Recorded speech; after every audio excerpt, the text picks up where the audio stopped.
USA wakeboarding. It is one of the most increasing water sports and the biggest one that's thriving today. Um, a little history lesson over wakeboarding.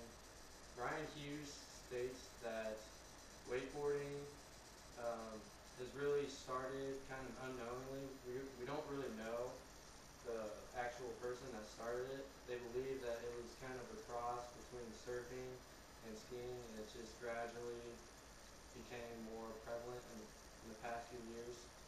But today, I'm going to teach you the proper way to ride a wakeboard, clear the wake, and do a few tricks.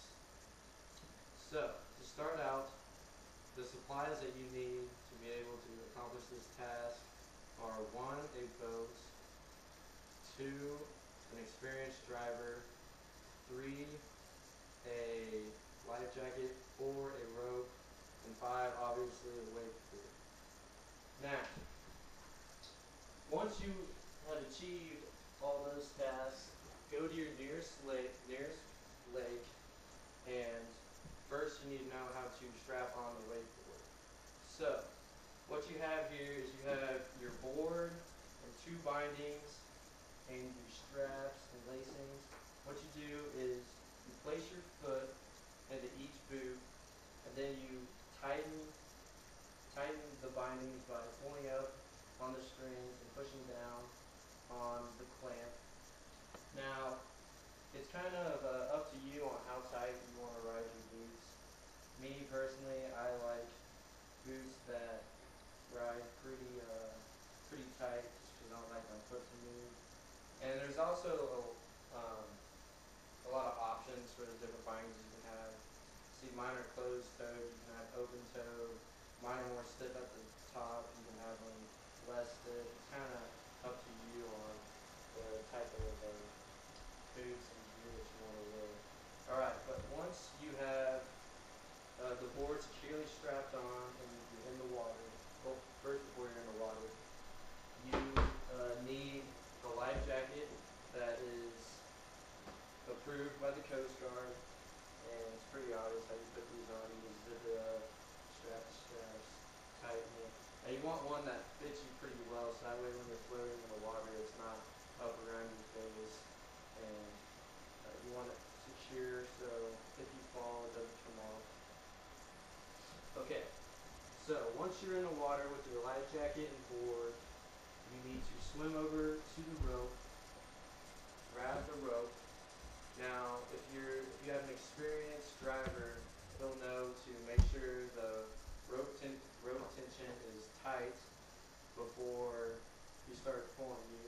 You want it tight because you don't want a big whiplash when he takes off, because then the rope will fly out of your hands and you might have to get a few shoulder replacements.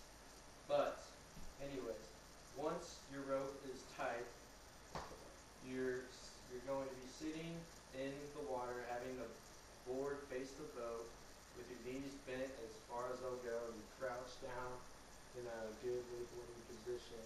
You want your arms out straight. You don't want them bent just so when the boat goes, it might pull your arms out and you won't be able to get up. But once your arms are straight, the rope is tight, you're in a crouch down position, that is when you give your driver the cue to go.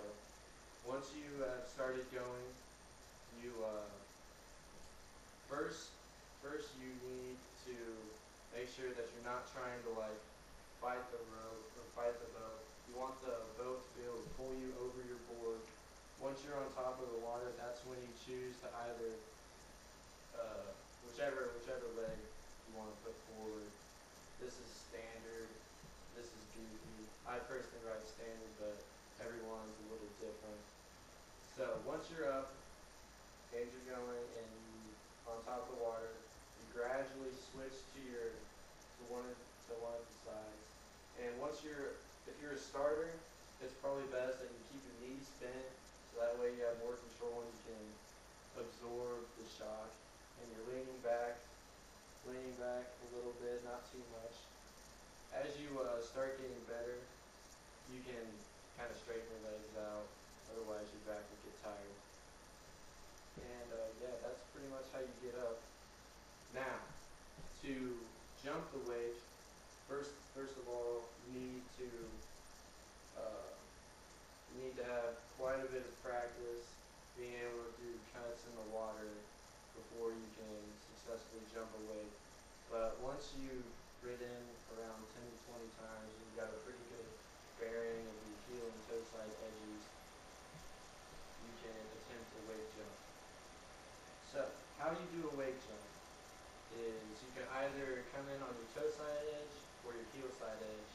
Heel side edge for beginners is probably easier, and it's the edge jump that I prefer to use. But anyways, you toe side edge out of the weight.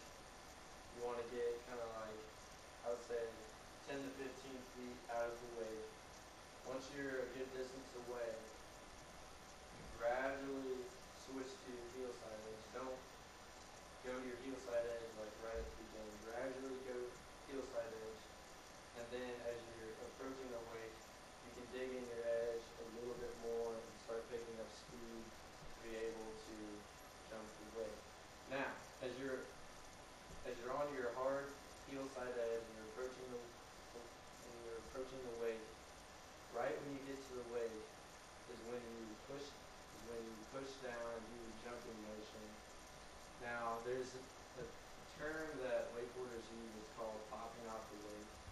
It's a little different than like doing like a ramp or something, because like right as you hit the weight, there's like a certain phenomenon that happens where your board will just kind of like launch off the weight, and it takes a lot of jumps to be able to actually perfect this technique.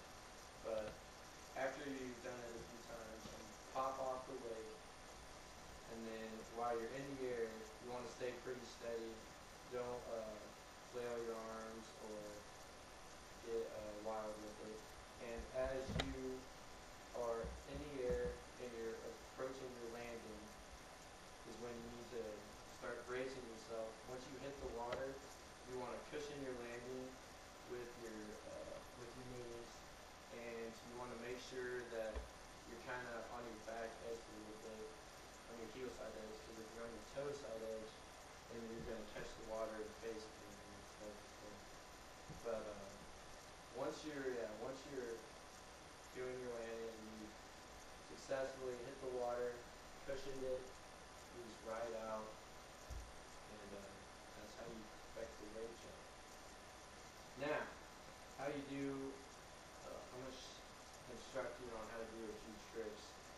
First of all, before you can start attempting some of these tricks, you need to have a pretty solid weight jump and a pretty good landing.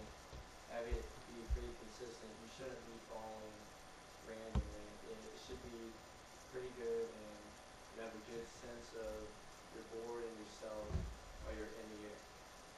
The first move that I'm going to instruct is called a Rayleigh.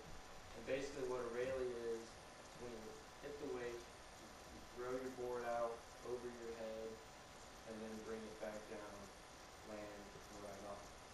But, okay, so how you do this is a heel side jump.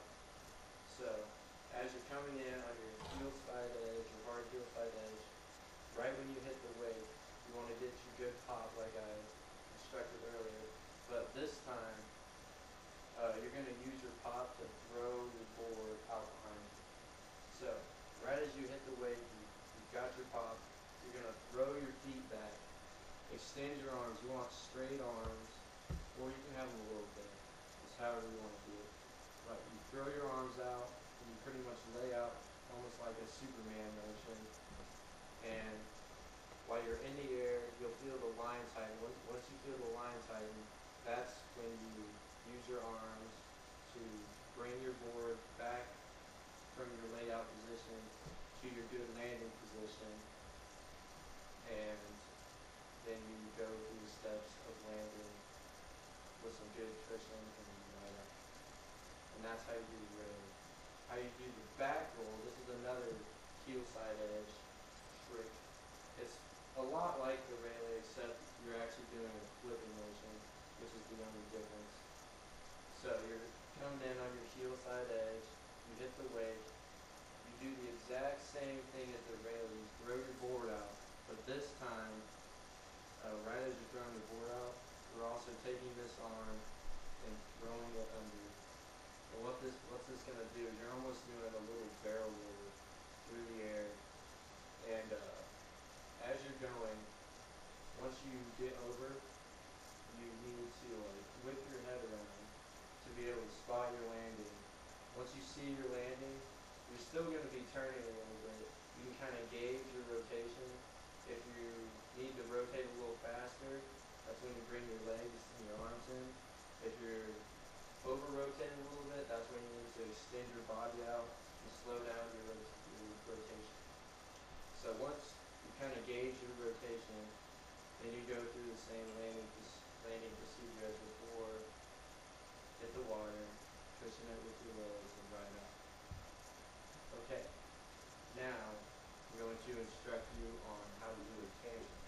The tantrum is a little different, actually quite a bit different. This again is a heel side edge trick. So as you're coming in on your heel side edge, you hit the wake, but this time when you're popping off, you use your pop to throw your, well, what you do is use the pop to basically throw your board this way instead of out. And at that same time, you're using it, and it's almost kind of like tripping you into a backflip. So, as you hit the wake, you use the pop to kind of trip you, and then I want you to throw your arms back and head, and just kind of like lay out. So you'll be like kind of like midair, and then once you're kind of at the top of your jump, that's when you pull your legs in to secure your rotation. Once you're upside down, also, and you can see the water, you use that to spot your landing, and then you go through the same landing procedure, hit the water, cushion it with your legs, and ride up. The last trick I'm going to instruct you on is what's called a front flip. Now the front flip is quite a bit different than all these tricks because all of the ones before, the flipping tricks before were all back flips or back something. The difference with the front flip is as you're coming in, you coming in on your heel side edge, another heel side trick, you hit the wake, you pop off, but this time you're going to kind of throw your body and throw your board, but you're still facing the boat, so that's the difference between the tantrum. Tantrum, you're faced like this, front flip, you are flipping while facing the boat. The hard part about a front flip though is because your board is coming like this, you can't really spot your landing. So it's kind of a blind landing. You just kind of have to have like a really good sense of your board and your wake speed and the height that you've been getting. And that just comes with experience and a lot of practice. So as your board is coming over and you're approaching the landing, you go through the same landing technique, hit the water, cushion it, and ride out. In a nutshell, that's that's a pretty good description on how you do these 4 tricks. The biggest thing about progressing in wakeboarding is you just gotta practice a lot, and you can't be scared to attempt something. I've been wakeboarding for 13 years, and it just takes a lot of weekends, a lot of trial and error.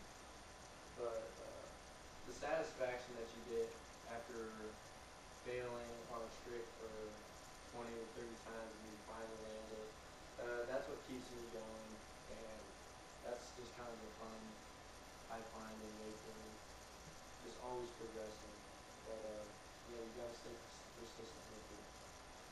So, you have just now learned how to successfully get out of the wake, do a wake jump, and do a few aerial tricks. Now you are all ready to go have